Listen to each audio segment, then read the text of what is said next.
The Penn State football season is over, but that does not mean that the news has stopped. It's been a while since we've done this. I'm Nate Bauer. Our guest today is Sean Fitz. This is the BWI Illustrated Daily Edition.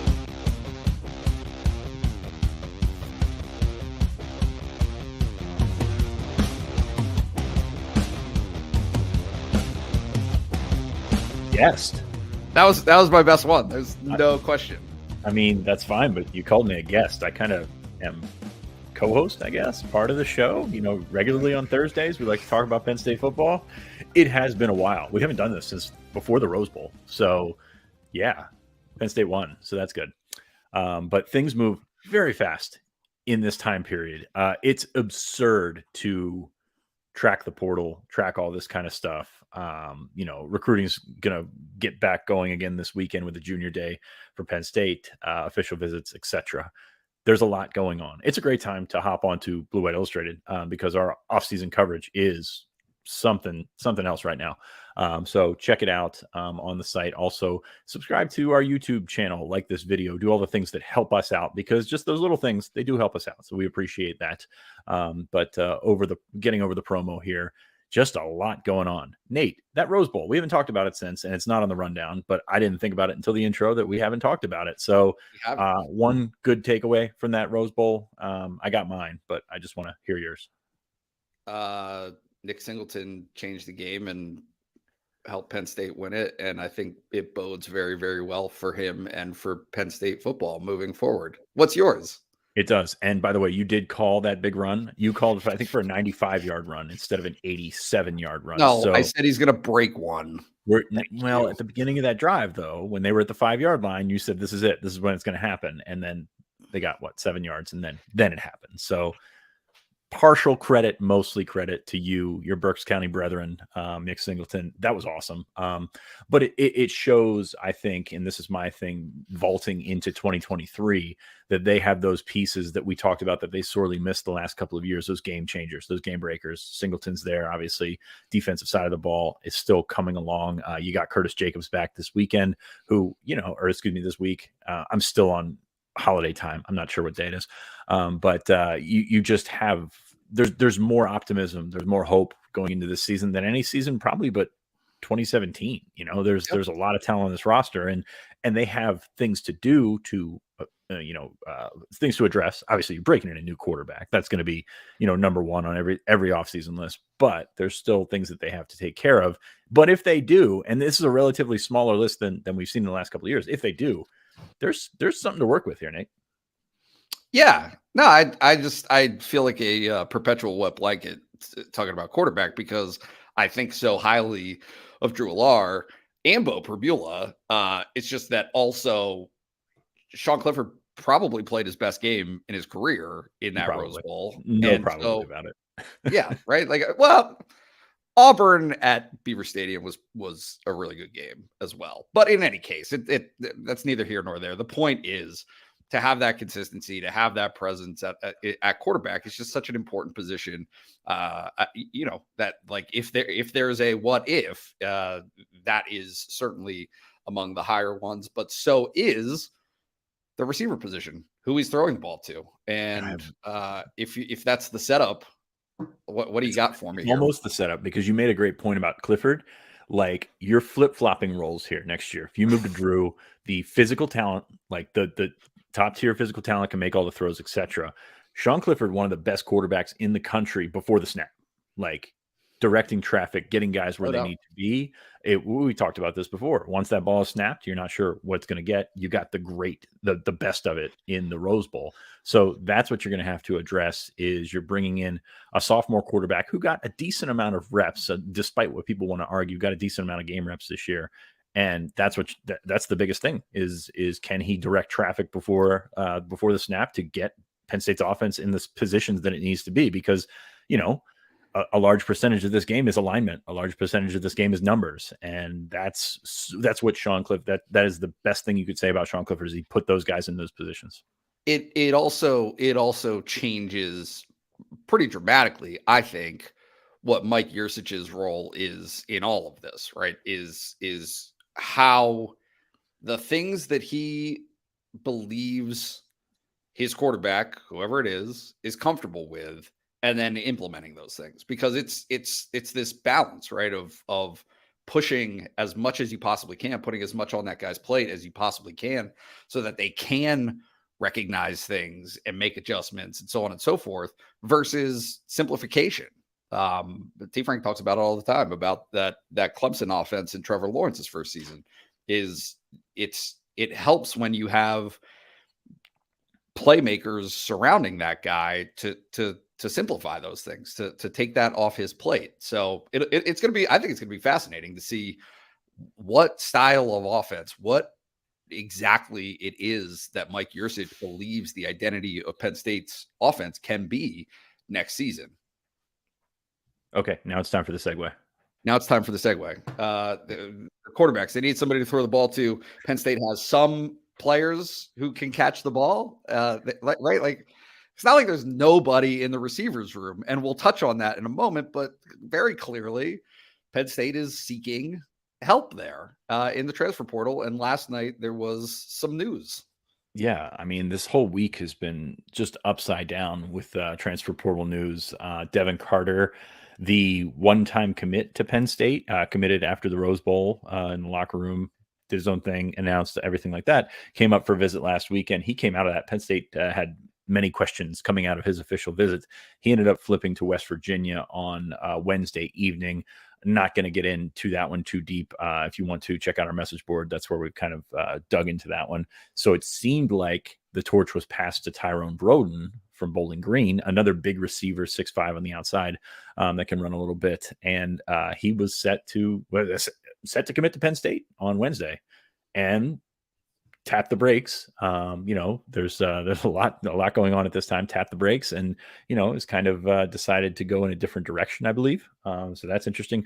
Freddie Roberson from Eastern Washington is supposed to come in this weekend. Penn State's still working on getting some guys in this weekend, because I believe Sunday is the deadline for registration for classes at Penn State. Penn State goes back to school about a week earlier than most other schools. So it's it's something you got to work against or work with, or however you want to put it out there. But it's another hurdle to climb when you're trying to add somebody for the spring semester. I will say Dante Cephas still out there. Not going to go anywhere this spring, except Kent State seems to be the prolonged thought there, to go back and finish his degree, which I think is the right call if you got more details on this. But I think Penn State's still in a good spot for Dante Cephas, and they don't start classes until next week at Kent State. So for things to be officially official there, he's got to get back and get enrolled and take care of what he needs to get. So there's a lot going on. Like I said, there's some more guys on the list, guys that Penn State wants to get up for a visit. Check out the site for more on that. But that brings us back to our original question: why does Penn State need a transfer receiver, and where are the holes on this 2-3 deep, whatever you want to call it, at wide receiver, that make it such a necessity to add one, probably add two for the 2023 season? Yeah. Certainly the stat page says quite a bit, right? In terms of 1 and 2 both being gone. You're not going to have Parker Washington, obviously. It certainly puts his decision into a brighter spotlight, right? Is Parker Washington returning for another season would have been such a massive boost. Now that, and I don't know, maybe it was obvious from the get-go, but now that Penn State's situation in the transfer portal is kind of playing itself out, I do think it's magnified of, hey, this is what the actual impact is of Parker Washington not being around. But certainly Mitchell Tinsley as well. Try to put this into context for us. I mean, to what level is I don't know how to say this without it sounding demeaning, but like how far will Penn State go to bring in somebody's in the transfer portal at receiver? I mean, are they willing to bend what their wish list is in terms of the fit into the program, all of those things, to bring a guy in and help solidify that position? I mean, it comes down to how good that guy is. Like, if you looked at the outset of this transfer portal, where they identified Cephas and Devontae Walker and Dante Thornton, Caden Prather, guys that they knew that they thought were in that top tier, I think they would have stretched their numbers. And if you get 3 from that group, that would be the most insane haul that you could have gotten. But you would have sort of upset the cart in your room taking 3 guys. The number has always been 2. And I think that you can still get there. It's just a matter of, like, T. Frank and I talked about Devin Carter earlier this week, and we were just kind of skating around like, yeah, he's a pretty solid receiver. Like, is he going to be your number 1 next year? I don't think so. Like, and that's where, and I think Tyrone Broden is a step below that. These guys bring in, sort of they check some of the boxes, but I don't think, looking at what's out there, anybody's going to come in and be like the bona fide number 1. Mitchell Tinsley, we thought, was probably going to be a 1/2 with Parker Washington. Now you're replacing 97 catches. So, as Penn State, you've got something to sell there to guys that want to come in and put up some numbers.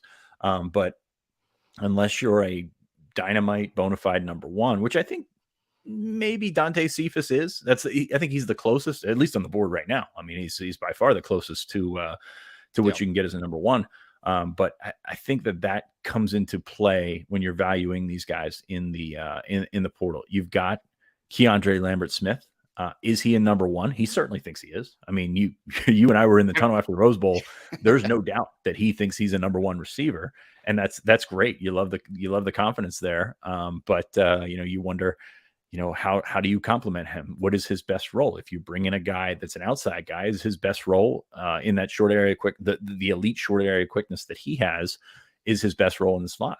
There's questions about moving these guys around. So it's not like you're bringing in a Jahan Dotson or a guy that's a definite number 1. So I think your numbers kind of have to fluctuate based on how good these guys think they can be, and also how many years they have left. If you bring in a guy that's got 3 years left, you're not really doing as much to tell your starters that their job is up in the air, something like that. So I just think it seems like it's moving the goalpost, but I would say it's definitely a sliding scale based on how good they think these guys are and where they slot into the room. I mean, you've got Lambert-Smith and Trey Wallace, but, like, are you bringing in a guy that's going to move in front of Trey Wallace and be a number 2? Or are you bringing in a guy that's going to slot behind him and be just a role player as a third player? And that's interesting. That's where NIL gets involved, because these guys in the portal right now are, they're a lot of them are looking for something, and whether that's money, whether that's guaranteed production or something like that, which is just kind of absurd.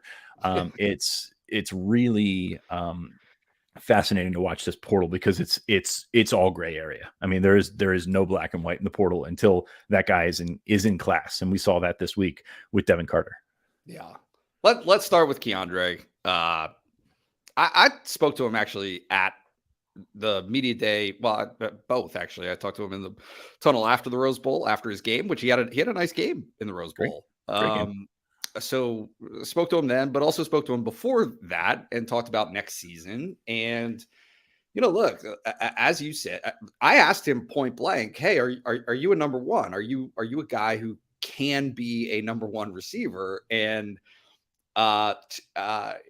this is me editorializing here, but I mean, it was like he was insulted.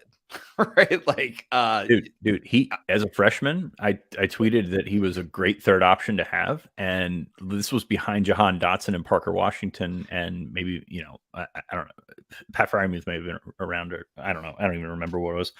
And it's like, third option, like, how dare you? And I was just like, okay, man, like, that's cool. But this is about progression, and physically, yeah, very talented guy. And if that's what he has to do to get himself motivated, I'm all for it. Hate us all you want. I don't care. I don't think he hates us. No, but that is, the psychology of an athlete. Sometimes you need the motivation, and you produce the motivation that happens. And, maybe that's what he needs. And if he does, that's great. All for it. I think he's talented enough to be a number 1. I just think he's got to step up consistently and show that. And I think he's going to get an opportunity to. Yeah, I was going to say, to what extent, and certainly you could see some of the things that James Franklin was saying towards the end of the season. He got hurt in the middle of the year, right? So we know that. We know that some of his early production wasn't what he wanted it to be.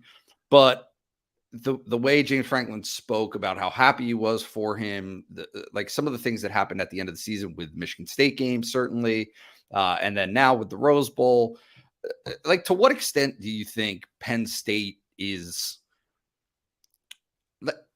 How much has the message been received, I guess, and how much is the message from Penn State side of things? Like you have the ability to do that. You have the physical capability of being that guy. Consistency, right? Like that. Do you think that wavelength has meshed at this point between those two sides? I think somewhat. I mean, I can't say for sure, to be honest with you. It's a good psychology point, but I don't know that, it's tough when you're trying to say, I mean, this guy was number 4 in receptions on the team. And that's, there's a role for him. Absolutely. And there's been, in the way that Penn State has produced receivers, there has been a template of guys that were in his situation before that have stepped up. Jahan did it behind KJ Hamler. Parker did it behind Jahan. This is the assembly line that you're looking at and possibly turning into, can KeAndre be that next guy? And we had the same questions about those other guys, about whether they were ready to step up and be that guy. So I think that's, that's still to be held out there. And again, the talent is there. Consistency, confidence, all those things go into it. Can there be somebody else in that room who just, it's not overnight, right? It feels like it's overnight because one season to the next, but over the next 9 months, is there anybody in that room that can do it, right? I mean, Malik Mega is so interesting to me just because he has always been so appealing from a physicality standpoint. It's just the position, right? It's just catching the ball consistently has been an issue for him. Trey Wallace, Jaden Dotton is a guy who at one point there was a little bit of optimism for him. Where do you see those, not necessarily the true freshmen, but the guys who have been in there for a year? Liam Clifford, right? Like, is there anybody in that group that you think can be an active, productive, like, oh, wow, he's better than I thought kind of player? Yes, and I think you kind of hit the nail on the head as why Penn State needs a transfer receiver. I think it's in this area right here is, can you find that guy? I do think Trey Wallace can be that guy. We kind of fall into it sometimes and think that, guys are what they are, when we see them for their first extended action. I think Trey Wallace is going to continue to get better. And I think he has gotten better. And I think he's got the athleticism and with confidence, he's had some drops and things like that he has to get over. And that's not just a physical thing. It's a mental lump that he's got to get over. But I see him as a starter next year. I look at this roster or this depth chart and I see KeAndre and I see Trey, and then I see a little bit of a gap / question mark because you're not sure where that third guy is going to come from. Mega, I mean, it's kind of like Daniel George all over again. Looks amazing, does some amazing things athletically. Just hasn't been able to catch the ball. Jaden Dotton has not been able to stay healthy. Liam Clifford's very interesting because I think he showed a little in small doses. I'm just wondering what he brings, whether it's a rotational piece down the road or if he's a guy that can step into the slot and be a consistent guy that moves the sticks for you. I think his role is probably a little naturally limited, but that's fine. You need those guys. The two that I lump together all the time so far is Kaden Saunders and Amari Evans, the true freshmen. They're both Saunders redshirted. He did play in the Rose Bowl in actual meaningful reps. I mean, this wasn't an end of the game situation. He was in there. And then Evans, who played a bunch this year, but really, didn't get many looks his way. Those are two guys that you're looking to take a step. Just from talking to people in the program, it seems like Saunders has started to come around to what they thought he could be. You put on the tape when he's been in there and he's been open, whether he's been hit or not is up in the air, but that's a big ask to go from that tier of KeAndre and Trey, which still has something to prove themselves, down to Kaden Saunders and Amari Evans and asking them to be a 3-4, 4-5, what have you. And then you throw Liam Clifford in there. I just think there's too many question marks to leave that one open. And that's why, to me, a guy like Cephas would be a really, really good get for Penn State. It's just not, it's not going to happen right now. What Kaden, I think certainly stands out to a lot of people just based on what the projections were for him coming out of high school. Do you think it's fair? I don't want to lean on cliches here, but like, do you think it's fair that the opportunity to be in the weight room at Penn State, going through, an off season of eating all that stuff, right? Right. Like, I mean, cause that's it, right? Is toughness, bulking up, like you name it, being able to do the things that really, if we're talking about mirror storylines, I mean, that was a big question with Jahan Dotson at one point in his career too, right? Was being able to put that weight on and be able to maintain his quickness, so on and so forth. Is that the storyline for him? And is that something that can be accomplished in the 9 months between now and next season? I mean, what does James always say? It's everything. So it's nutrition. Right. It's getting stronger in the weight room. It is sharpening yourself, like not only as a route runner, because that's what we think of when we think of wide receivers, but also as a worker, like as a guy that's going to come in and know the expectation. He's been around some pretty good players, and you'd love for him to model his game after Parker Washington, even though they're not the same player. But you would think that he picked some things up from Parker, from Mitch Tinsley in the last year. And you kind of hope sometimes when things don't go to plan, you kind of hope that it is an eye-opening experience, because like sometimes you just get off that exit and go. But when you keep going, you have the opportunity to find yourself and find true growth. So I'm thinking that they really hope that second option is what Kaden Saunders can say, because he's got speed, he's got ability, he's done it. It's not a guy that was just all testing numbers and things like that. He's got some bona fide tape to back him up, and I think that he has the option. To me, he's probably the closest guy to breaking out, and that is, I think, another reason why Penn State needs a transfer receiver. Can you go to a redshirt freshman that really hasn't had? I mean, it didn't seem like he was very close to being put over that 4-game threshold. So right, I think that's a question, and that's not an insult to Saunders. I think that's just a status of the room update right there. Evans is really interesting to me because he has that speed. He is that guy that has the numbers, the testing numbers and things like that, but he doesn't have the receiver tape, skill set, everything like that to back it up. It's tough to make that leap. And I'm glad he played as a true freshman, because he brings something to the table with that speed. But at the same time, he was very apparent when he was out there as a true freshman, and that's not an insult. It's just another way to say that it's a big game for big guys, and he can fit in there with the speed. But this offseason is going to be very important for both of those guys, from a nutrition standpoint, from a weight room standpoint, from a confidence initiative standpoint. These guys, it takes a special person to step up, not only to be a number one, but it takes a special person to step up and crack that lineup. You have to be confident. And I know that it comes off, as arrogance with wide receivers, but you have to have the confidence in your ability. And, not everybody that comes in not everybody that comes in red shirts, not everybody that comes in and plays, but really doesn't play, has that confidence coming out of their freshman season. So I think that's very big for both of those guys to take a step, because physically, athletically, from a speed perspective, they just bring something a little bit different than those other guys. Yeah.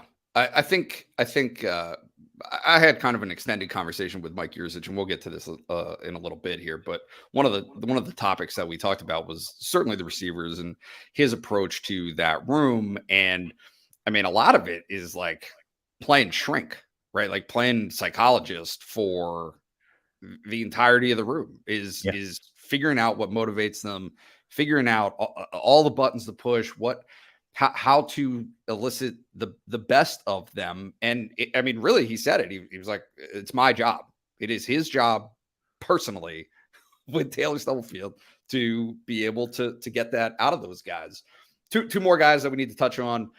Christian Driver is a guy who made a position switch. He'll be in that receivers room. Certainly from a name perspective, we'll have people drooling for next season, and to see what he's able to do at that position, even though certainly Penn State pegged him first on the defensive side of the ball. So that'll be interesting. And then Carmelo Taylor, what are some of your thoughts on those two guys? I think with Driver, I feel better about his wide receiver prospects. Obviously, his dad is going to go a long way in terms of like the genetics and everything like that. But I think he's a little bit faster than we thought coming in, and that's a good thing because I think he had a 12-something 100-meter dash, and that was our only frame of reference for his speed, and that's not good. That's not good at all. So I think, and he came in, he was faster than that. So that was certainly a relief from an athleticism standpoint. And then this is a guy that you see, after, I think he's had this in his mind for a long time because we would see him after practice on the jugs machine. That's not typically an area for corners, because corners are corners for a reason, but working on those hands, working on those things. So I think if you put this guy who believes he's a receiver and believes very deeply, like I talked to him out in LA, believes very deeply that he's a wide receiver, then that's a recipe for getting the most out of your guys, is to put them in the spot where they feel the most confident. So I would keep my expectations in check right away until we hear some things in the spring, at least, from him. But athletically, I mean, this is a solid kid. Like he's built very well, a little bit more athletic than I think we gave him credit for coming out of high school. One of those guys that sort of works his way into it, and that's for a room looking for another guy, that's a good thing. Carmelo Taylor, very fast. I don't think he's ready. It's probably along the lines of Amari Evans last year. Would it surprise me if he played next year? No, but would it surprise me if he had a giant role in playing? Yeah, I think so. Very skilled guy, returner, things like that. I think he's 155 pounds is basically where I get away in saying that, it's going to be tough for him to come in. He's not a January enrollee, come in and do his thing and make it, make an impact right away. Yeah. I think we've exhausted the receiver side of things, but I know Penn State until next week. Yeah. Until next week.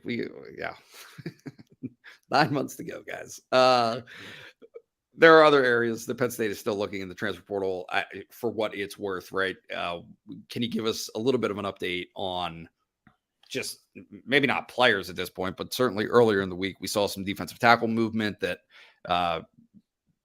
may or may not have been to Penn State's liking. Where do you see Penn State going in its remaining pursuits in the transfer portal? Well, they went 0-3 in defensive tackles, and that's not good, obviously. That's a situation where it's very hard to find those guys. We've talked about that before, and it's going to be very hard to find a guy like that to come in for the spring, especially with the deadline essentially being this weekend. Maybe you can get around with some late registration. I don't know, I have to check closer on that, but defensive tackle right after wide receiver, the biggest need, and so far not much there. I mean, even the guys they were after, Davon Sears was a guy that you looked at as a potential depth piece with some years remaining. And this room, if you lay out this room, there is guys that are going to be here for a couple more years, and that's kind of a wash. So they haven't found that guy. They want to find Tangelo. I mean, that's basically what it comes down to, is they want to find that dude that they can plop in there for a year and feel good about that, or a year or two, and go from there. So far, it just hasn't happened. But defensive tackle still out there. Cornerback was our number 3 going into the off season, and they found one in Storm Duck. You wanted to throw that one at me because you said nobody expected them to take a corner, and then I reminded you quickly. Yeah, you did say that. Those were your exact words. You reminded me. I reminded you quickly that that was the number 3 need heading in. It's going to be very tough to get an offensive tackle right now, or running back. Still, it's still a fluid situation. So I think it's just be very tough to add anybody before this deadline. And we'll see this weekend if they try to sneak somebody in for another official visit. If things don't happen, let's be realistic about this, right? If things don't happen right now, set the blueprint. When will things happen? How does this shake out? Whether, you know what I mean? Because there's going to be, I would assume, another round of evaluations and so on and so forth. How lay them out? May 1st through 15th is the next round. Now, you've got an opportunity, if you're a grad transfer, to go in basically whenever you want. But that's, you're kind of relying on Chop Robinson popping up in the spring, and that does not happen often. Penn State for lack of a better word, got lucky when he went in and he was interested and he was ready to go. And plus, you didn't have the window situation that they have now. So May 1st through May 15th is the one that you have to lean on. And that's, I'll be honest with you, man, that's not, there's not a ton of optimism in terms of finding the guy that you want to be a potential starter, be potential impact player there.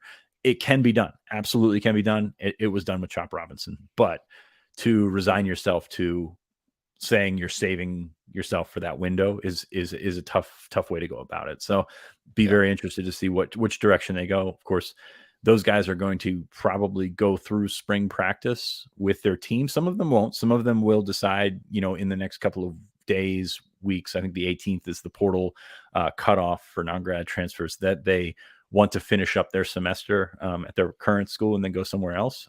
So that's another layer that's interesting.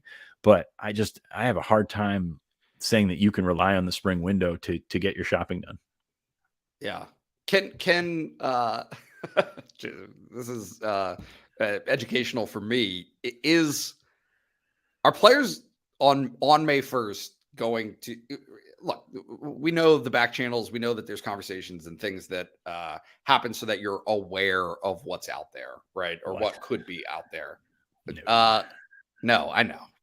Color me surprised. Yeah.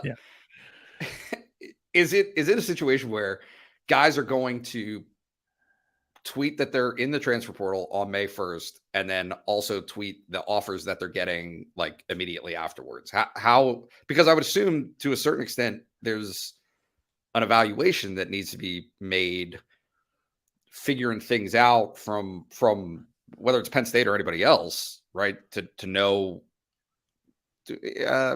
background, right? Like figuring out whether or not they're a fit. It's going to be kind of the same as it was leading up to December 5th, where guys would announce their intention of entering the transfer portal. So I think Dante Thornton announced just after Thanksgiving that he was going in the transfer portal. So it gives your guys time to just basically ramp up, because by the time they get in there, if you're not all ready to jump on them, you're behind. I think some guys have learned that, going in on December 5th and announcing your commitment or announcing your offers right away is not a good look for either side. And that's something that I don't know that there's any ramifications for it, but it's going to turn some heads that's how that works. Especially with the decision, especially with guys that go into the portal one day and then pop up on campus somewhere else the next day. We've seen that in this cycle as well. It's a whole lot of just gesturing and everything like that at this point with some of that stuff. But I think it'll be something where there's a build-up period, in late April, and then May, you can put the paperwork in and that'll get processed, and then you'll start to see that. And then you'll see guys pop up in May on visits and things like that. The window much shorter. But I think that's really, really where you're going from. And again, going back to the grad transfer thing, that they have more options in terms of visiting, in terms of contact. They can go in at any time. I don't really expect many coaching changes, but that's another layer there that, sure. We'll go into that, but that's not really the season for that. Yeah. Last thing, your thoughts on Curtis Jacobs, obviously making his announcement, him coming back. What are you, where are things for him? What do you think that means for Penn State's linebacker room next season? That's a great question, because number one, you've got options, you've got numbers, which is not something we said about Penn State's linebacker group. Abdul Carter being where he was this fall was a surprise and a very pleasant one. Now you've got an opportunity to return a couple, maybe 3 starters, and try and figure out from there. What's the interesting thing to me, and I reached out to some people about this morning, coming onto the scene when he started to break out in September, we talked to people and they say, well, I think Abdul is eventually best suited as a Mike. Well, he wasn't going to move over there, especially in the midseason. But they found a way to get Abdul Carter and Curtis Jacobs on the field at the same time. And it worked spectacularly. It was very good. Curtis, much more confident and productive in that field linebacker spot. And he's got some improving to do himself, but that core right there as your 2 outside linebackers, no matter who's on the inside, Elston, King, whomever, I think that's a great setup for next year. To me, I'm curious to see if that prophecy is fulfilled, where you move Abdul Carter into the middle and you move Jacobs back to the wheel and you keep those guys on the field in the box the entire time. Skeptical that happens because of how successful they were with the late season run that they had with Carter at the wheel and Jacobs at the Sam. Carter, to me, I think he can play anywhere, but I would love to see him in that wheel role that they carved out for Micah Parsons, where they kind of let him do a little bit more from the outside, take some of the responsibility off in terms of run keys and things like that. And he's just open to make more plays. And that's, to me, where he's most valuable, because you can rush him from the middle, but you can rush him more effectively from the outside from that wheel spot. So that, to me, Curtis Jacobs, him coming back, gives Penn State legitimate options to work through. Of course, at the Sam, you've got DeLuca there. You've got some young guys that are coming up. In the middle, you've got Elsdon and King, who both need to get better, frankly. That's certainly an area that you can have improvement, or you need improvement from. But that linebacker spot just much better. And this is something we expected. I mean, we've been talking about this on the site since December, that we expected Jacobs back. So it's not, the announcement is a great thing, but they've been working with this for a while with the assumption and the knowledge that he was coming back. So I think that's pretty cool from a defensive perspective. Good problem to have for Penn State. Good problem to have for you and I is that we have many more topics to talk about that we will talk about next time. Right. For anybody who is catching this on YouTube, please subscribe, get notifications to our YouTube channel. If you're listening on podcasts, please rate our podcasts on Apple Podcasts, Spotify, wherever you're getting your podcasts. We always appreciate it. And last but not least, certainly not least, if you're not subscribing to Blue White Illustrated on 3, please do. It's $30 between now and the start of the 2023 season. It's a great opportunity to check us out. Our message board is respectfully where it's at. There's a lot of good stuff in there, led by Sean and Ryan Snyder. So with that, I'm Nate. He's Sean. This is Blue White Illustrated Daily Edition.